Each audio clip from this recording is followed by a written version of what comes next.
जय हिंद विद्यार्थी मित्रों।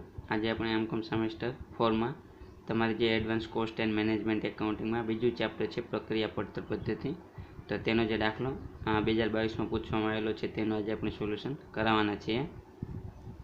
તો આ 2022નું પેપર છે, તો 2022ના પેપરમાં તમને જે બીજો દાખલો પૂછવામાં આવેલો છે તો જે આર્યન લિમિટેડની અથવાનો જે દાખલો છે બીજો પ્રાંશુલ લિમિટેડ વાળો, તો આજે આપણે આ દાખલાનું સોલ્યુશન કરાવવાના છીએ। तो સૌપ્રથમ આપણે આ દાખલાની રકમ જોઈશું, ત્યાર પછી આનું સોલ્યુશન કરાવીશું। તો આજના વિડીયોમાં એન્ડ સુધી બન્યા રહેજો। તો ચાલો આપણે સ્ટાર્ટ કરીએ।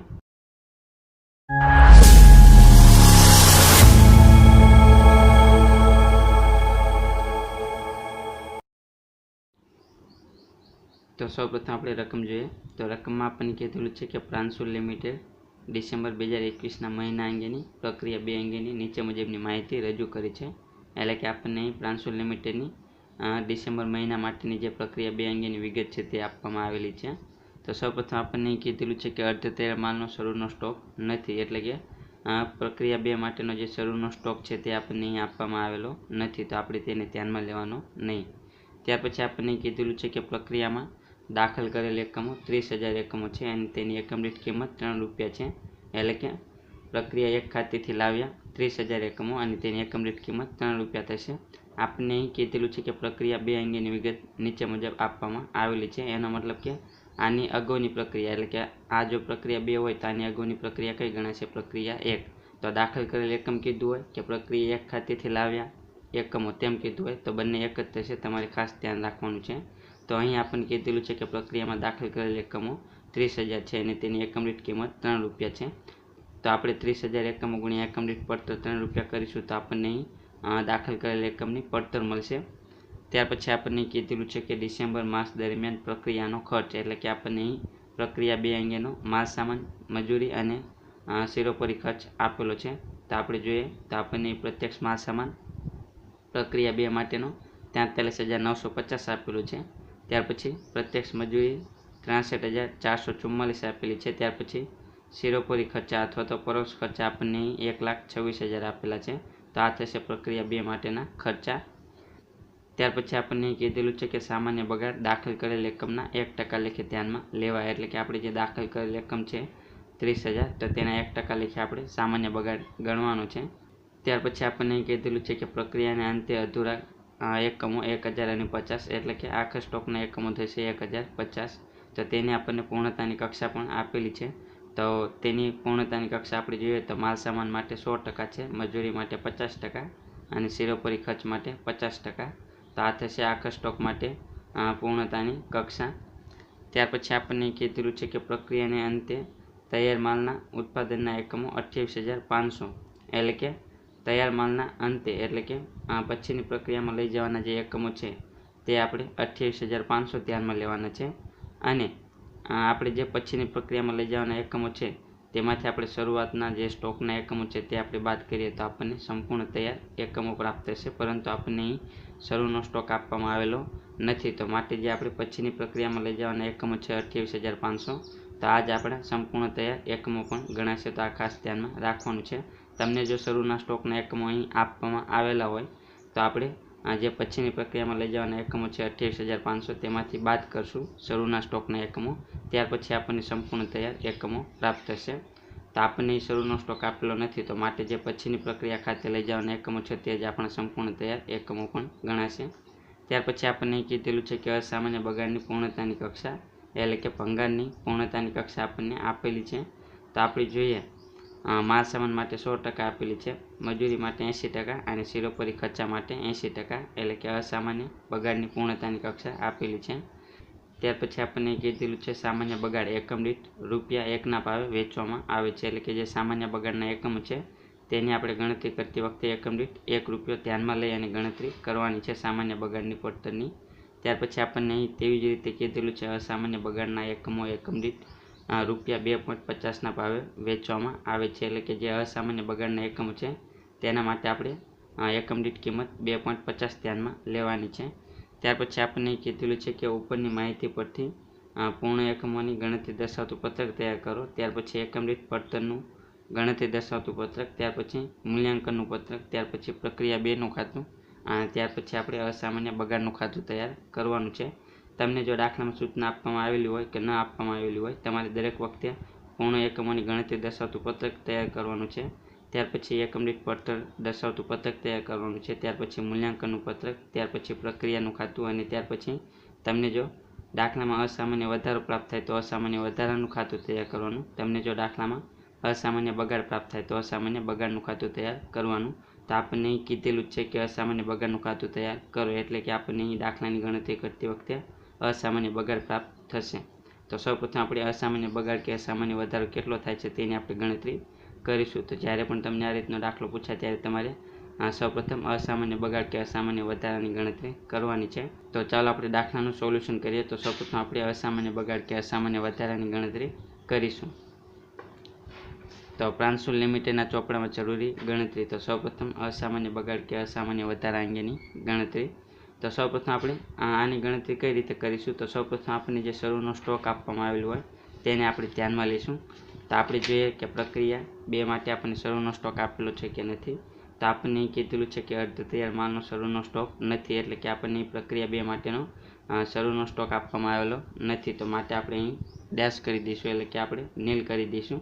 ત્યાર પછી આપણે તેમાં ઉમેરી દઈશું દાખલ કરેલ એકમો અથવા તો અગાઉની પ્રક્રિયામાંથી લાવેલ એકમો. તો આપણને પ્રક્રિયા 2ને લગતી વિગત આપવામાં આવેલી છે, અને આપણને કીધેલું છે કે પ્રક્રિયામાં દાખલ કરેલ એકમો 30,000 છે.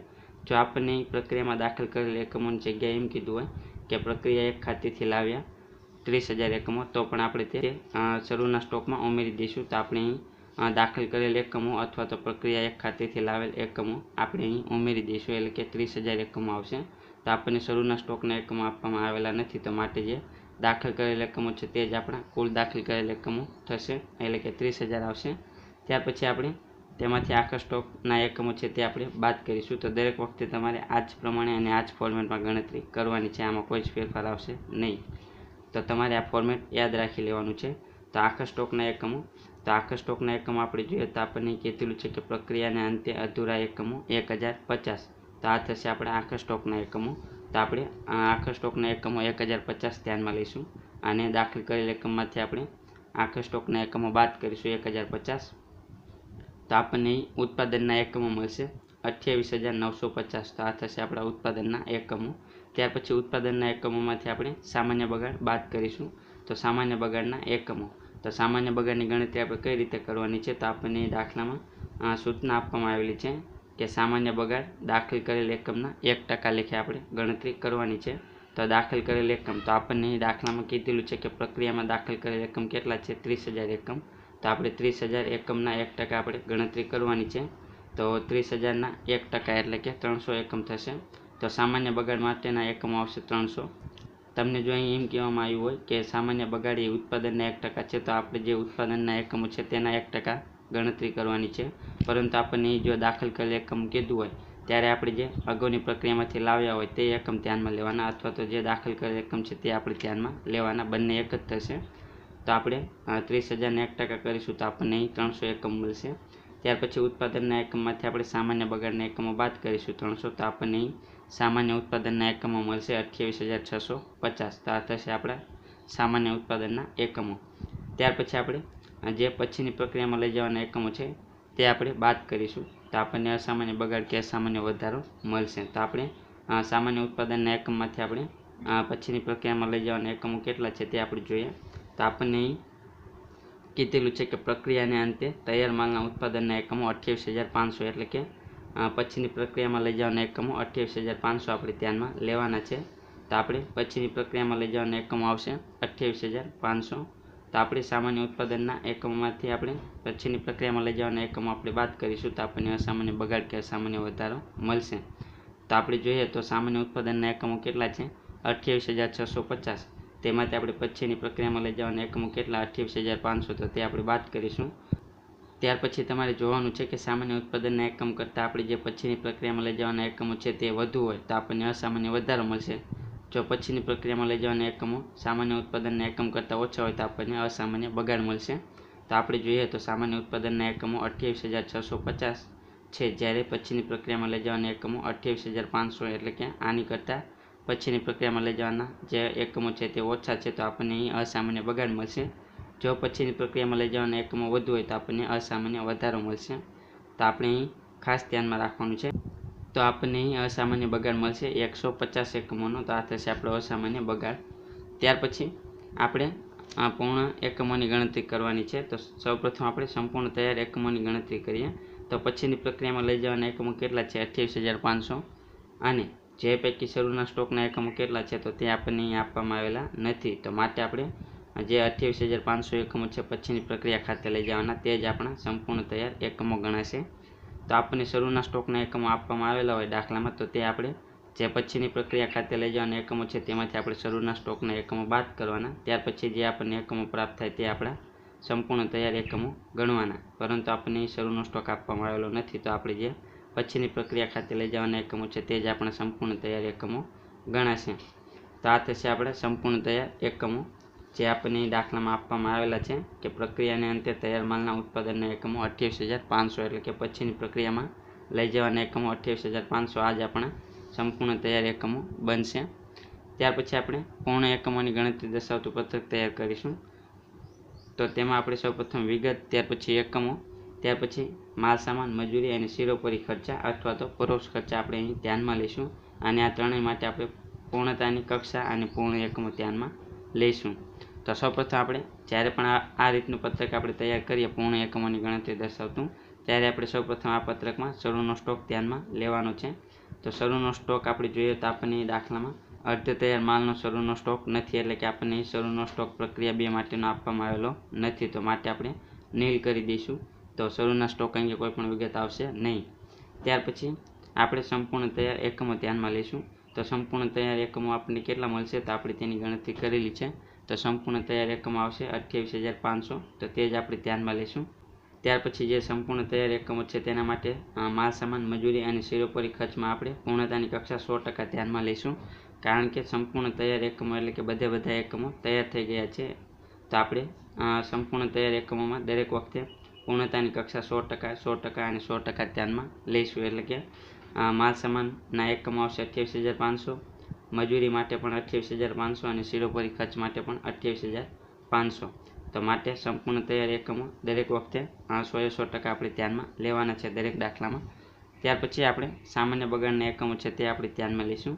તો સામાન્ય બગાડના એકમો આપણને કીધેલું છે કે સામાન્ય બગાડના એકમો દાખલ કરેલ એકમના 1% છે. તો દાખલ કરેલ એકમ 30,000 તેના 1% એટલે કે 300 થશે.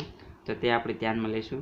ત્યાર પછી સામાન્ય બગાડ છે તો તેના માટે કોઈ પણ પૂર્ણતાની કક્ષા કે પૂર્ણ એકમો આવશે નહીં. તો માટે આપણે ડેશ કરી દઈશું.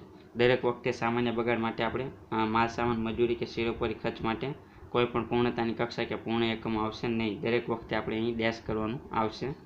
ત્યાર પછી આપણે અસામાન્ય બગાડ તેને આપણે ધ્યાનમાં લઈશું. તો અસામાન્ય બગાડ આપણને કેટલો પ્રાપ્ત થયો તો તે આપણે અહીં ગણતરી કરેલી છે ઉપર. તો અસામાન્ય બગાડ આપણને 150 એકમોનો પ્રાપ્ત થયો તે આપણે ધ્યાનમાં લઈશું. તો અસામાન્ય બગાડ આવશે 150 એકમોનો. ત્યાર પછી તેના માટેની પૂર્ણતાની કક્ષા આપણને દાખલામાં આપવામાં આવેલી છે તે આપણે ધ્યાનમાં લઈશું. તો આપણને અહીં કીધેલું છે કે અસામાન્ય બગાડની પૂર્ણતાની કક્ષા, અથવા તમને એમ કીધું હોય કે ભંગારની કક્ષા, તો પણ તમારે અસામાન્ય બગાડ માટે તેને ધ્યાનમાં લેવાનું છે. તો માલ સામાન માટે 100% છે, મજૂરી માટે 80% અને શિરોપરી ખર્ચ માટે 80%. તો તે જ આપણે ધ્યાનમાં લઈશું. તો 100% માલ સામાન માટે આવશે, મજૂરી માટે 80% અને શિરોપરી ખર્ચ માટે 80%. તે જ આપણે ધ્યાનમાં લઈશું. તો 150ના 100%. તો માલ સામાન માટે પૂર્ણ એકમો 150 આવશે. તેવી જ રીતે મજૂરી માટે આપણે જોઈએ પૂર્ણતાની કક્ષા 80% એટલે કે 150 એકમો તેના 80%. તો આપણને મજૂરી માટેના પૂર્ણ એકમો મળશે 120. અને તેવી જ રીતે શિરોપરી ખર્ચ માટે પણ પૂર્ણતાની કક્ષા 80% છે. તો 150 ને 80% એટલે કે તેના માટે પણ પૂર્ણ એકમો 120 આવશે. તો આ થશે અસામાન્ય બગાડના એકમો. ત્યાર પછી આખા સ્ટોકના એકમો. તો આખા સ્ટોકના એકમો અંગે આપણને દાખલામાં કીધેલું છે. તો આપણે જોઈએ તો આપણને કીધેલું છે કે પ્રક્રિયાને અંતે અધૂરા એકમો 1050. તો આ આપણે આખા સ્ટોકના એકમો થશે. તો આખા સ્ટોકના એકમો આપણે ધ્યાનમાં લઈશું 1050.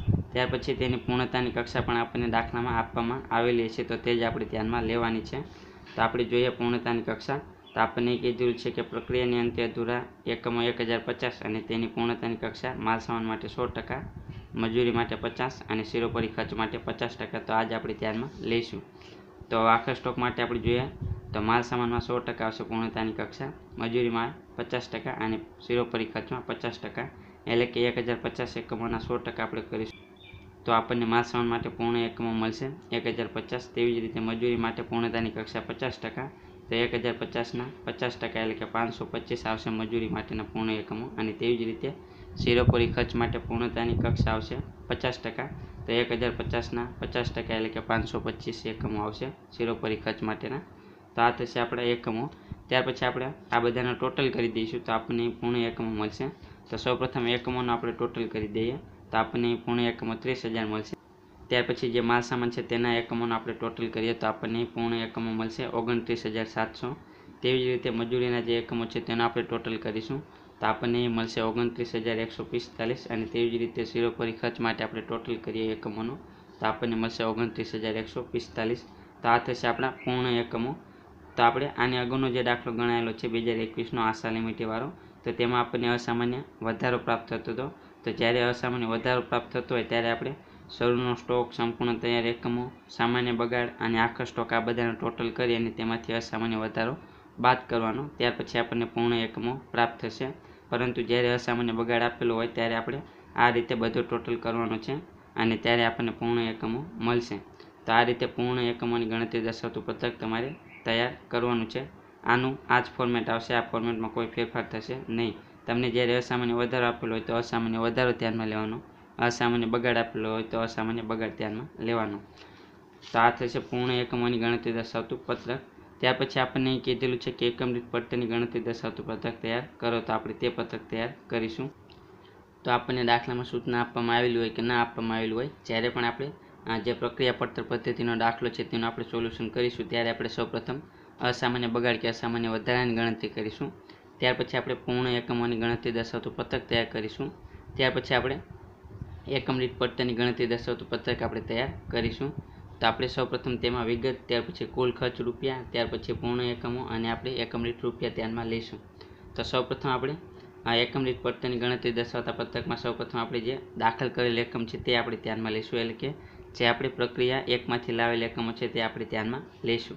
તો આપણને આપેલા છે દાખલ કરેલ એકમો પ્રક્રિયામાં 30,000, તો તે આપણે ધ્યાનમાં લઈશું. તો 30,000 આવશે દાખલ કરેલ એકમો અને તેની પડતર કેટલી આવશે તો આપણને કીધેલું છે કે 30,000 એકમ દીઠ 3 રૂપિયા. તો આપણે 30,000 એકમો ગુણ્યા એકમ દીઠ 3 રૂપિયા ધ્યાનમાં લઈશું તો આપણને 90,000 મળશે, એટલે કે દાખલ કરેલ એકમની પડતર 90,000 આવશે. ત્યાર પછી આમાંથી આપણે સામાન્ય બગાડના એકમો છે તે દરેક વખતે બાદ કરવાના છે. તો સામાન્ય બગાડના એકમો કેટલા આવશે તો આપણને કીધેલું છે કે સામાન્ય બગાડી દાખલ કરેલ એકમના 1% છે. તો આપણે દાખલ કરેલ એકમ 30,000, તેના 1% એટલે કે 300 થશે. તો આપણે 300 એકમો આવશે સામાન્ય બગાડના. ત્યાર પછી તેની કિંમત એટલે કે તેની પડતર કેટલી આવશે તો આપણને અહીં સામાન્ય બગાડની એકમ દીઠ કિંમત આપેલી છે. તો આપણને લાસ્ટમાં કીધેલું છે કે સામાન્ય બગાડની એકમ દીઠ કિંમત 1 રૂપિયો છે, તો આપણે તે ધ્યાનમાં લઈશું, એટલે કે 300 એકમો ગુણ્યા એકમ દીઠ ભંગાર કિંમત 1 રૂપિયો. તો આપણને અહીં 300 રૂપિયા મળશે સામાન્ય બગાડની પડતર. ત્યાર પછી આપણે 90,000માંથી 300 બાદ કરીશું તો આપણને 89,700 મળશે કુલ ખર્ચ.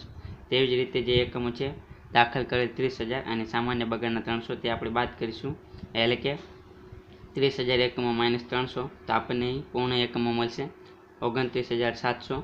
ત્યાર પછી આપણે એકમ દીઠ રૂપિયાની ગણતરી કરવાની છે, તો માટે 89,700 ભાગ્યા 29,700 આપણે કરીશું તો આપણને એકમ દીઠ કિંમત મળશે, એટલે કે 3.02 આપણી કિંમત થશે એકમ દીઠ. ત્યાર પછી આપણે જે પ્રક્રિયા 2 માટેનો જે માલ સામાન, મજૂરી અને પરોક્ષ ખર્ચા આપેલા હોય તે આપણે ધ્યાનમાં લેવાના છે. તો આપણને અહીં દાખલામાં કીધેલું છે કે ડિસેમ્બર માસ દરમિયાન પ્રક્રિયાનો ખર્ચ, એટલે કે પ્રક્રિયા 2ને લગતા માલ સામાન, મજૂરી અને પરોક્ષ ખર્ચા આપેલા છે તે આપણે ધ્યાનમાં લઈશું. તો પ્રત્યક્ષ માલ સામાન આવશે 43,950, પ્રત્યક્ષ મજૂરી આવશે 63,444 અને શિરોપરી ખર્ચ આવશે 1,26,000. તો તે આપણે અહીં કુલ ખર્ચમાં લખવાના છે. તો માલ સામાન 43,950, મજૂરી આવશે 63,444 અને પરોક્ષ ખર્ચ આવશે 1,26,000. ત્યાર પછી પૂર્ણ એકમો કયા આવશે તો પૂર્ણ એકમોની આપણે ગણતરી કરેલી છે તે આપણે ધ્યાનમાં લઈશું. તો આપણે જે પૂર્ણ એકમોની ગણતરી દર્શાવતું પત્રક બનાવેલું છે તેમાં આપણે માલ સામાન, મજૂરી અને પરોક્ષ ખર્ચના એકમો આપણે ધ્યાનમાં લઈશું. તો આપણે જે પૂર્ણ એકમોની ગણતરી દર્શાવતું પત્રક બનાવેલું છે તેમાં આપણે માલ સામાન, મજૂરી અને પરોક્ષ ખર્ચના જે પૂર્ણ એકમો છે તે આપણે ધ્યાનમાં લેવાના છે. તો માલ સામાન માટેના પૂર્ણ એકમો આવશે 29,700, મજૂરી માટેના આવશે 29,145, અને શિરોપરી ખર્ચ માટેના એકમો આવશે 29,145, તો તે જ આપણે અહીં ધ્યાનમાં લેવાના છે. તો માટે પૂર્ણ એકમોમાં આવશે માલસામાન માટે 29,700 એકમો, મજૂરી માટે 29,145 અને પરોક્ષ ખર્ચ માટે 29,145. ત્યાર પછી કુલ ખર્ચ ભાગ્યા પૂર્ણ એકમો કરીશું તો આપણને એકમ દીઠ કિંમત મળશે. તો માલસામાન માટે આપણે જોઈએ તો 43,950 ભાગ્યા 29,700, તો આપણને અહીં માલસામાન માટેની એકમ દીઠ કિંમત મળશે 1.48. તેવી જ રીતે મજૂરી માટે 2.18 અને પરોક્ષ ખર્ચ માટે 4.32 મળશે એકમ દીઠ કિંમત. ત્યાર પછી આ બધાને ટોટલ કરીશું તો આપણને એકમ દીઠ કુલ પડતર મળશે 11 રૂપિયા. તો આ થશે એકમ દીઠ કુલ પડતર. ત્યાર પછી આપણે મૂલ્યાંકનનું પત્રક બનાવીશું. દરેક દાખલામાં આપણે મૂલ્યાંકનનું પત્રક બનાવવું પડશે. તો મૂલ્યાંકનના પત્રકમાં સૌપ્રથમ આપણે શરૂનો સ્ટોક ધ્યાનમાં લઈશું. તો આપણને અહીં શરૂનો સ્ટોક આપવામાં આવેલો નથી, તો માટે આપણે અહીં નીલ કરી દઈશું. ત્યાર પછી આપણે સંપૂર્ણ તૈયાર એકમો ધ્યાનમાં લઈશું. તો સંપૂર્ણ તૈયાર એકમોની આપણે ગણતરી કરેલી છે, તે જ પ્રમાણે આપણે ધ્યાનમાં લઈશું. તો સંપૂર્ણ તૈયાર એકમો કેટલા છે તે આપણે સૌપ્રથમ જોઈ લઈએ. તો સંપૂર્ણ તૈયાર એકમો આપણે જોઈએ તો સંપૂર્ણ તૈયાર એકમો કેટલા 28,500, તો આજ આપણે ધ્યાનમાં લેવાના છે. તો આપણે જોવાનું કે માલસામાન, મજૂરી અને શિરોપરી ખર્ચ દરેક માટે સંપૂર્ણ તૈયાર એકમો દરેક વખતે 100% આવશે. તો માટે આપણે 28,500 ધ્યાનમાં લેવાના છે. તો 28,500 એકમો આપણે ધ્યાનમાં લઈશું અને તેની કિંમત કઈ ધ્યાનમાં લઈશું તો આપણે એકમ દીઠ કુલ પડતર ધ્યાનમાં લઈશું. તો એકમ દીઠ કુલ પડતર કેટલી છે 11 રૂપિયા, તો તે આપણે ધ્યાનમાં લેવાની છે. તો 28,500 એકમો ગુણ્યા 11 રૂપિયા, તો આપણને અહીં સંપૂર્ણ તૈયાર એકમો મળશે 3,13,500. તો આ થશે આપણા સંપૂર્ણ તૈયાર એકમો મૂલ્યાંકન મુજબ. તો આ થશે સંપૂર્ણ તૈયાર એકમો. ત્યાર પછી આપણે અસામાન્ય બગાડની ગણતરી કરીશું. તો તે આપણને કઈ રીતે મળશે તો આપણે જે પૂર્ણ એકમોની ગણતરી કરેલી છે તે જ આપણે અહીં ધ્યાનમાં લેવાનું છે. તો સૌપ્રથમ આપણે માલસામાન પ્રક્રિયા 1 માટેનું ધ્યાનમાં લઈશું. ત્યાર પછી પ્રક્રિયા 2 માટે માલસામાન, મજૂરી અને શિરોપરી ખર્ચ આપણે ધ્યાનમાં લઈશું. તો આપણને પ્રક્રિયા 1 માટેનો માલસામાન કઈ રીતે મળશે તો આપણે જે અસામાન્ય બગાડની ગણતરી કરેલી છે પૂર્ણ એકમોમાં તે આપણે ધ્યાનમાં લઈશું. તો પૂર્ણ એકમોની ગણતરીમાં આપણે જે અસામાન્ય બગાડ છે, તો અસામાન્ય બગાડમાં આપણે જે એકમો છે 150, તો આ થશે માલસામાન 1 માટેના એકમો. તો આ થશે માલસામાન 1 માટેના એકમો, તે આપણે ધ્યાનમાં લઈશું. તો માલસામાન 1 માટે આવશે 150 એકમો અને તેની એકમ દીઠ કિંમત કઈ ધ્યાનમાં લેવાની છે તો આપણે જે ઉપર ગણતરી કરેલી છે એકમ દીઠ પડતરની, તેમાં આપણને જે 3.02 પ્રાપ્ત થયા તે આપણે એકમ દીઠ કિંમત ધ્યાનમાં લેવાની છે પ્રક્રિયા 1 માટે. તો આપણે તે ધ્યાનમાં લઈશું 3.02. તો આપણને અહીં મળશે માલસામાન પ્રક્રિયા 1 માટેનો 453. ત્યાર પછી આપણે પ્રક્રિયા 2 માટેનો માલસામાન, મજૂરી અને શિરોપરી ખર્ચ આપણે ધ્યાનમાં લઈશું. તો આપણે જે પૂર્ણ એકમોની ગણતરી કરેલી છે અસામાન્ય બગાડમાં તે જ આપણે ધ્યાનમાં લેવાની છે. તો માલસામાન માટેના એકમો આવશે 150, મજૂરી માટેના 120 અને શિરોપરી ખર્ચ માટેના એકમો આવશે 120. તો આ જ આપણે ધ્યાનમાં લેવાના છે. તો આપણે માલસામાન, મજૂરી અને શિરોપરી ખર્ચા પ્રક્રિયા 2 માટેના આપણે જોઈએ તો 150 એકમો, 120 એકમો અને 120 એકમો આવશે. ત્યાર પછી માલસામાન આપણે જોઈએ તો તેની એકમ દીઠ કિંમત કઈ આવશે પ્રક્રિયા 2 મુજબ તો આપણે માલસામાન પ્રક્રિયા 2નો, મજૂરી પ્રક્રિયા 2 અને પરોક્ષ ખર્ચ પ્રક્રિયા 2 માટેના જે એકમ દીઠ ખર્ચની ગણતરી કરેલી છે તે આપણે ધ્યાનમાં લઈશું. તો માલસામાન માટે એકમ દીઠ આવશે 1.48, મજૂરી માટે આવશે 2.18 અને પરોક્ષ ખર્ચ માટે આવશે 4.32. તો આ થશે આપણે પ્રક્રિયા 2 માટેની એકમ દીઠ કિંમત. તો આપણે માલસામાન માટે 1.48 ધ્યાનમાં લઈશું, મજૂરી માટે 2.18 અને શિરોપરી ખર્ચ માટે 4.32. ત્યાર પછી આપણે જોઈએ તો આપણને માલસામાન પ્રક્રિયા 2 માટેનો મળશે 222. તેવી જ રીતે મજૂરી આપણને મળશે 261.60 અને તેવી જ રીતે શિરોપરી ખર્ચ આપણને મળશે 518.40. ત્યાર પછી આ બધાને આપણે ટોટલ કરવાનું છે. તો આપણને અહીં અસામાન્ય બગાડ મળશે મૂલ્યાંકનના પત્રક પ્રમાણે 1455, એટલે કે 1455. તો આ થશે અસામાન્ય બગાડ. ત્યાર પછી તેવી જ રીતે આપણે આખા સ્ટોકની ગણતરી કરવાની છે. તમને જો દાખલામાં અસામાન્ય બગાડની જગ્યાએ અસામાન્ય વધારો મળે તો તેના માટે પણ તમારે આ જ રીતે ગણતરી કરવાની છે. તો આપણે આખા સ્ટોકની ગણતરી કરીએ તો આખા સ્ટોક કઈ રીતે મળશે તો તેના માટે પણ આપણે સૌપ્રથમ જે માલસામાન પ્રક્રિયા 1 માટેનો છે તે ધ્યાનમાં લઈશું. ત્યાર પછી માલસામાન, મજૂરી અને શિરોપરી ખર્ચ પ્રક્રિયા 2 માટેના છે તે આપણે ધ્યાનમાં લઈશું.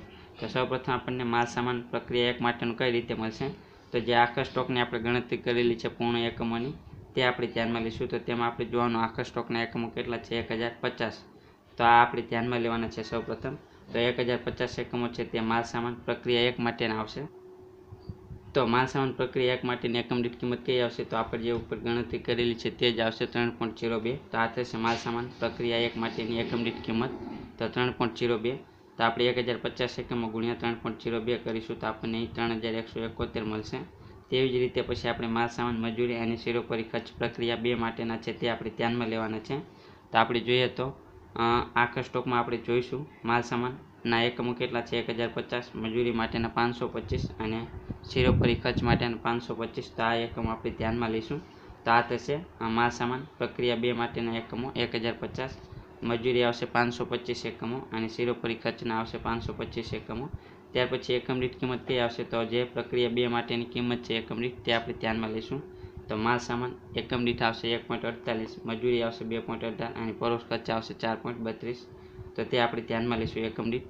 તો માલ સામાન પ્રક્રિયા 2 માટે એકમ દીઠ આવશે 1.48, મજૂરી આવશે 2.18 અને શિરોપરી ખર્ચ આવશે 4.32।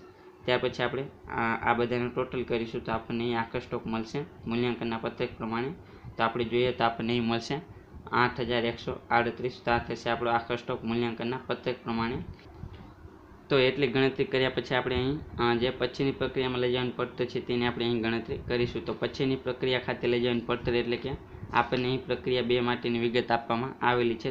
તો પ્રક્રિયા 2 પછી કઈ પ્રક્રિયા આવશે તો પ્રક્રિયા 3। તો માટે આપણે અહીં પ્રક્રિયા 3 ખાતે લઈ જવાની પડતરની ગણતરી કરીશું।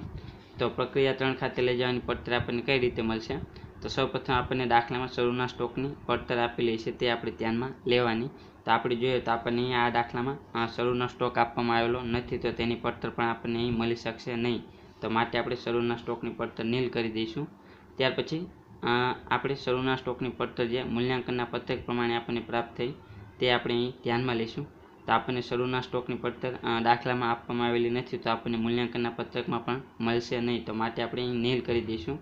ત્યાર પછી આપણને જે સંપૂર્ણ તૈયાર એકમો છે મૂલ્યાંકનના પત્રક પ્રમાણે તે આપણે ધ્યાનમાં લઈશું। તો સંપૂર્ણ તૈયાર એકમો કેટલા પ્રાપ્ત થયા તેની આપણે અહીં ગણતરી કરેલી છે મૂલ્યાંકનના પત્રકમાં તે આપણે ધ્યાનમાં લઈશું। તો મૂલ્યાંકનના પત્રકમાં જોવાનું સંપૂર્ણ તૈયાર એકમો કેટલા છે તો તે આવશે 3,13,500। તો તે જ આપણે ધ્યાનમાં લેવાના છે, શરૂનો સ્ટોક આવશે નહીં, નીલ આવશે। તો માટે આપણે સંપૂર્ણ તૈયાર એકમો છે મૂલ્યાંકનના પત્રક પ્રમાણે 3,13,500 તે જ આપણે ધ્યાનમાં લઈશું। તો સંપૂર્ણ તૈયાર એકમો આવશે મૂલ્યાંકનના પત્રક પ્રમાણે 3,13,500। તો આપણે આ બધાને ટોટલ કરીશું તો આપણને અહીં પ્રક્રિયા 3 ખાતે લઈ જવાની પડતર મળશે 3,13,500। તો આપણને અહીં શરૂના સ્ટોકની પડતર આપેલી નથી તો માટે ફક્ત સંપૂર્ણ તૈયાર એકમોની જે પડતર છે મૂલ્યાંકનના પત્રક પ્રમાણે તે જ આપણે ધ્યાનમાં લેવાની છે। તો પ્રક્રિયા 3 ખાતે લઈ જવાની પડતર આવશે 3,13,500। ત્યાર પછી તમારે પ્રક્રિયા 2નું ખાતું તૈયાર કરવાનું છે। તો આપણને અહીં દાખલામાં કીધેલું છે કે પ્રક્રિયા 2નું ખાતું તૈયાર કરો। આપણને કીધેલું હોય કે ન કીધેલું હોય તમારે આ બધી ગણતરી દરેક વખતે કરવી પડશે। તો આપણે પ્રક્રિયા 2નું ખાતું કરીશું એટલે કે આપણને જે પ્રક્રિયા માટેની વિગત આપવામાં આવેલી હોય દાખલામાં તેનું ખાતું આપણે અહીં તૈયાર કરવાનું છે। તો આપણે પ્રક્રિયા 2નું ખાતું તૈયાર કરીશું। તો વિગત એકમો અને રકમ રૂપિયા, વિગત એકમો અને રકમ રૂપિયા, ઉધાર બાકી અને જમા બાકી આપણે ધ્યાનમાં લઈશું। તો પ્રક્રિયાનું ખાતું સાવ સહેલું છે, તમને જે દાખલામાં વિગત આપવામાં આવેલી હોય તે તમારી 1 by 1 પ્રક્રિયાના ખાતામાં મૂકવાની છે। તો સૌપ્રથમ તમારે ઉધાર બાજુની વિગત મૂકવાની છે જે દાખલામાં આપવામાં આવેલી હોય તે। તો આપણે સૌપ્રથમ પ્રક્રિયા ખાતાની ઉધાર બાજુ શરૂના સ્ટોકથી આપણે શરૂઆત કરવાની છે। તો શરૂનો સ્ટોક આપણને દાખલામાં આપવામાં આવેલો હોય તેના એકમોની તેની પડતર તો આપણે અહીં લખવાની છે। તો આપણે જોઈએ તો આપણને આ દાખલામાં શરૂનો સ્ટોકના એકમો આપવામાં આવેલા નથી તો તેની પડતર પણ આપણને મળશે નહીં તો માટે આપણે અહીં નીલ કરી દઈશું એટલે કે ડેશ કરી દઈશું। ત્યાર પછી આપણે પ્રક્રિયામાં દાખલ કરેલ એકમ આપણે ધ્યાનમાં લઈશું એટલે કે જે પ્રક્રિયા 1 ખાતેથી લાવેલ એકમો છે તે આપણે અહીં ધ્યાનમાં લઈશું। તો પ્રક્રિયામાં દાખલ કરેલ એકમ કેટલા છે તો આપણને કીધેલું છે પ્રક્રિયામાં દાખલ કરેલ એકમ 30,000 અને એકમ દીઠ કિંમત 3 રૂપિયા છે। તો આપણે એકમો લખીશું 30,000 અને એકમ દીઠ કિંમત આપણને 3 રૂપિયા કીધેલી છે એટલે કે 30,000 એકમો ગુણ્યા 3 રૂપિયા તો આપણને અહીં તેની પડતર મળશે 90,000। તો આપણે પ્રક્રિયામાં દાખલ કરેલ એકમો 30,000 અને તેની પડતર 90,000 આવશે। ત્યાર પછી આપણને જે પ્રક્રિયા 2 માટેનો જે માલ સામાન મજૂરી અને શિરોપરી ખર્ચા દાખલામાં આપેલા હોય તે આપણે 1 by 1 લખી દેવાના છે। તો આપણે પ્રક્રિયા 2 માટે આપણે જોઈએ તો આપણને કીધેલું છે કે ડિસેમ્બર માસ દરમિયાન પ્રક્રિયાનો ખર્ચ। તો આપણને અહીં પ્રક્રિયા 2 માટેના ખર્ચા આપેલા છે માલ સામાન મજૂરી અને શિરોપરી ખર્ચના તો તે આપણે ધ્યાનમાં લઈશું। તો પ્રક્રિયા 2 માટેનો માલ સામાન આવશે 43,950, મજૂરી આવશે 63,444 અને શિરોપરી ખર્ચા આવશે 1,26,000। તો આ જ આપણે અહીં લખવાનું છે। તો માલ સામાન આપણે લખી દઈશું પ્રક્રિયા 2નો 43,950, મજૂરી આવશે 63,444 અને પરોક્ષ ખર્ચા આવશે 1,26,000। તમને જો દાખલામાં અસામાન્ય વધારો પ્રાપ્ત થાય તો તે પ્રક્રિયા ખાતાની ઉધાર બાજુ આવશે। તમને જો દાખલામાં અસામાન્ય બગાડ પ્રાપ્ત થાય તો તે તમારી પ્રક્રિયા ખાતાની જમા બાજુ લખવાનું છે। તો તમને પ્રક્રિયા ખાતાની ઉધાર બાજુ તે જ વિગત મૂકવાની છે જે તમને દાખલામાં આપેલી હોય, એટલે કે તમને જે દાખલામાં રકમ આપેલી છે તે તમારી પ્રક્રિયા ખાતામાં ઉધાર બાજુ 1 by 1 મૂકવાની છે. ત્યાર પછી આનો ટોટલ કરી દેવાનો છે. આ ટોટલ પ્રમાણે જ આ ટોટલ આવશે. તો સૌપ્રથમ આપણે આ પ્રક્રિયા ખાતાની જમા બાજુ સામાન્ય બગાડ દરેક વખતે ધ્યાનમાં લેવાનો છે. તો સામાન્ય બગાડ આપણે કેટલો છે તે આપણે જોઈએ. તો આપણે દાખલામાં કીધેલું છે કે સામાન્ય બગાડ દાખલ કરેલ એકમના 1%, એટલે કે દાખલ કરેલ એકમ 30,000, તેના 1% એટલે કે 300 આવશે. તો આપણે 300 એકમો ધ્યાનમાં લઈશું સામાન્ય બગાડના. ત્યાર પછી તેની પડતર આપણને કઈ રીતે મળશે, તો આપણને અહીં સામાન્ય બગાડની ભંગાર કિંમત એટલે કે એકમ દીઠ કિંમત આપેલી છે તે આપણે ધ્યાનમાં લઈશું. તો આપણને દાખલામાં કીધેલું છે લાસ્ટમાં કે સામાન્ય બગાડ એકમ દીઠ ₹1ના ભાવે વેચવામાં આવે છે. તો આપણે એકમ દીઠ ₹1 ધ્યાનમાં લઈશું, એટલે કે 300 એકમો સામાન્ય બગાડના ગુણ્યા એકમ દીઠ ₹1 એટલે કે તેની પડતર પણ 300 આવશે. ત્યાર પછી તમારે અસામાન્ય બગાડ ધ્યાનમાં લેવાનો છે. તમને દાખલામાં અસામાન્ય બગાડ પ્રાપ્ત થાય છે તો માટે પ્રક્રિયા ખાતાની જમા બાજુ આવશે. જો અસામાન્ય વધારો પ્રાપ્ત થતો હોય તો પ્રક્રિયા ખાતાની ઉધાર બાજુ આવશે. તો આપણે અહીં દાખલામાં ગણતરી કરેલી છે. આપણને કેટલો અસામાન્ય બગાડ પ્રાપ્ત થયો તે આપણે ધ્યાનમાં લઈશું. તો આપણને દાખલામાં અસામાન્ય બગાડ કેટલા એકમો પ્રાપ્ત થાય છે, 150 એકમો પ્રાપ્ત થાય છે અસામાન્ય બગાડના. તો તે આપણે ધ્યાનમાં લઈશું. તો અસામાન્ય બગાડના એકમો આવશે 150. ત્યાર પછી તેની પડતર આપણને કઈ રીતે મળશે, તો આપણે જે મૂલ્યાંકનના પત્રકમાં જે અસામાન્ય બગાડની ગણતરી કરેલી છે તો તે જ આપણે અહીં ધ્યાનમાં લેવાની છે. તો મૂલ્યાંકનના પત્રકમાં આપણે જોઈએ તો અસામાન્ય બગાડના પડતર આપણને કેટલી પ્રાપ્ત થઈ તે આપણે જોવાની છે. તો અસામાન્ય બગાડની પડતર આપણને 1455 પ્રાપ્ત થઈ. તો આ આપણે ધ્યાનમાં લઈશું. તો અસામાન્ય બગાડની પડતર આવશે 1455. ત્યાર પછી આપણે આખો સ્ટોક ધ્યાનમાં લેવાનો છે. તો આખો સ્ટોક આપણે જોઈએ તો આપણને કેટલો આપેલો છે દાખલામાં, તો આપણને અહીં કીધેલું છે કે પ્રક્રિયાને અંતે અધૂરા એકમો 1050. તો તે આપણો આખો સ્ટોક થશે. ત્યાર પછી તેની પડતર કઈ આવશે, તો આપણે જે મૂલ્યાંકનના પત્રકમાં આખા સ્ટોકની ગણતરી કરી તે જ આપણે અહીં ધ્યાનમાં લેવાની છે. તો મૂલ્યાંકનના પત્રકમાં આપણે જોઈએ તો આખા સ્ટોકની પડતર આપણને કેટલી પ્રાપ્ત થઈ, 8138. તો આ આપણે ધ્યાનમાં લઈશું. તો આખા સ્ટોકની પડતર આવશે 8138. ત્યાર પછી લાસ્ટમાં આવશે પ્રક્રિયા 3 ખાતે લઈ જવાના એકમો, એટલે કે પ્રક્રિયા 3 ખાતે લઈ ગયા જે બાકીના એકમો છે તે. તો તે પણ આપણને દાખલામાં આપેલા હશે દરેક વખતે. તો આપણે અહીં જોવાનું કે આપણને પછીની પ્રક્રિયા ખાતે લઈ જવાના એકમો કેટલા આપેલા છે. તો આપણને અહીં કીધેલું છે કે પ્રક્રિયાને અંતે તૈયાર માલના ઉત્પાદનના એકમો 28,500, એટલે કે પછીની પ્રક્રિયા ખાતે લઈ જવાના એકમો 28,500. તો તે આપણે અહીં ધ્યાનમાં લઈશું. અને આની પડતર આપણને કઈ રીતે મળશે, તો આપણે ઉપર ગણતરી કરેલી છે પ્રક્રિયા 3 ખાતે લઈ જવાની પડતર 3,13,500. તો આ પડતર આપણે ધ્યાનમાં લઈશું. તો પ્રક્રિયા 3 ખાતે લઈ જવાની પડતર આવશે 3,13,500. ત્યાર પછી તમારે આનો ટોટલ કરવાનો છે. જો બંને સાઈડનો ટોટલ મળી જાય તો તમારો દાખલો સાચો, અને જો દાખલામાં ભૂલ હશે તો આપણને બંને સાઈડનો ટોટલ સરખો મળશે નહીં. તો તમારે સૌપ્રથમ પ્રક્રિયા ખાતાની ઉધાર બાજુનું ટોટલ કરવાનું છે, ત્યાર પછી જમા બાજુનો. તો ઉધાર બાજુનો આપણે ટોટલ કરીએ તો આ એકમો કેટલા છે 30,000, અને તેની રકમ આપણે જોઈએ તો 3,23,394 છે. અને જમા બાજુ આપણે જોઈએ તો એકમો કેટલા છે, તો એકમો 30,000 છે અને તેની રકમ 3,23,394, એટલે કે બંને બાજુનું ટોટલ આપણને સરખો પ્રાપ્ત થઈ જશે. તો જો આપણે દાખલામાં ભૂલ હશે તો આપણને બંને બાજુનું ટોટલ સરખો પ્રાપ્ત થશે નહીં. આ ફોર્મેટ તમારે યાદ રાખવાનું છે. દરેક વખતે આ જ ફોર્મેટ પ્રમાણે ગણતરી કરવાની છે. તમારે એક વસ્તુનું ધ્યાન રાખવાનું છે કે અસામાન્ય બગાડની જગ્યાએ તમને દાખલામાં અસામાન્ય વધારો પ્રાપ્ત થાય તો પ્રક્રિયા ખાતાની ઉધાર બાજુ લખવાનો છે અસામાન્ય વધારો, અને જો અસામાન્ય બગાડ પ્રાપ્ત થાય તો પ્રક્રિયા ખાતાની જમા બાજુ. આ એક વિગતમાં ફેરફાર થશે, બાકી આ બધી વિગત બેઠે બેઠે દરેક દાખલામાં આવશે. તો આ તમારે યાદ કરી લેવાની છે. ત્યાર પછી આપણને અસામાન્ય બગાડ પ્રાપ્ત થયો તો માટે આપણે લાસ્ટમાં અસામાન્ય બગાડનું ખાતું તૈયાર કરીશું. તમને જો અસામાન્ય વધારો પ્રાપ્ત થાય તો અસામાન્ય વધારાનું ખાતું તૈયાર કરવાનું છે. તો અસામાન્ય બગાડનું ખાતું આપણે તૈયાર કરીશું. વિગત એકમો રકમ રૂપિયા, વિગત એકમો રકમ રૂપિયા. તો આપણે ઉધાર બાકી અને જમા બાકી ધ્યાનમાં લેવાની છે. તો સૌપ્રથમ આપણે અસામાન્ય બગાડના જે એકમો છે પ્રક્રિયા ખાતામાંથી, તો તેમાંથી આપણે અસામાન્ય બગાડના ખાતામાં લાવીશું. તો આપણે જોઈએ તો પ્રક્રિયા ખાતામાં અસામાન્ય બગાડના એકમો કેટલા છે 150, અને તેની પડતર કેટલી છે 1455. તો પ્રક્રિયા ખાતામાં જમા બાજુ છે તો માટે અસામાન્ય બગાડ ખાતામાં ઉધાર બાજુ આવશે.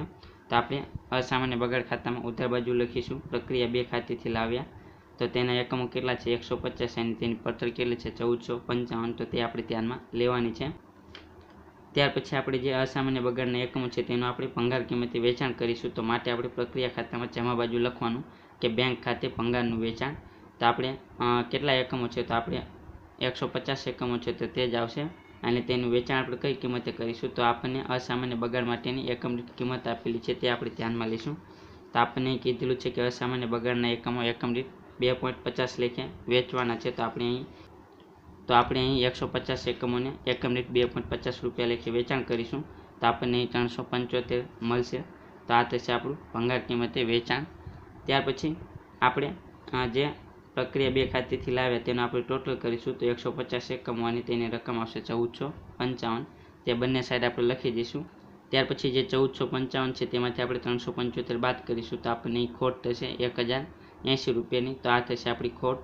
તમારે અહીં ખાસ ધ્યાનમાં રાખવાનું છે, જ્યારે પણ ઉધાર બાજુનું ટોટલ વધુ હોય જમા બાજુનું ટોટલ કરતાં ત્યારે તમને ખોટ થશે, અને જ્યારે પણ જમા બાજુનું ટોટલ ઉધાર બાજુનું ટોટલ કરતાં વધુ હોય ત્યારે આપણને નફો પ્રાપ્ત થશે.